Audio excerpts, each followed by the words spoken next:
আমি আমার হুন্ডাতে তেল ছিল না। আমি একটু অন্য ভাবনা ভাবতে ভাবতে রাস্তা দিয়ে বের হয়েছিলাম, মানে আসতেছিলাম। তো হঠাৎ করেই আমার হুন্ডার ট্যাঙ্কিতে তেল ছিল না।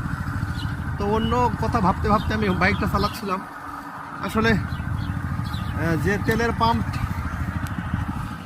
পাম্প পার হয়ে আসার পর যখন তেল শেষ, তখন মনে হয়েছে যে তেল তো এখন উঠাতে হবে। এখন এমন অবস্থা যে এখন হেঁটে হেঁটে যেতে হচ্ছে। এখন করার কিছু নাই, কারণ এটা সম্পূর্ণ সমস্যাটা আমার। কেননা আমি যে কাজে বের হব সেইটার টেনশন না নিয়ে আমি অন্য ভাবনা ভাবতেছিলাম, যার কারণে আমার তেল উঠানোর কথা মনে নেই।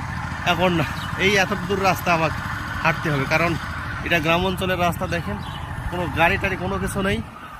আসলে এখন তেল নেওয়ার উপায় নাই। এখন মোটামুটি আমাকে 1 কিলোমিটার হাঁটতে হবে, তারপর তেলের পাম্প পাওয়া যাবে।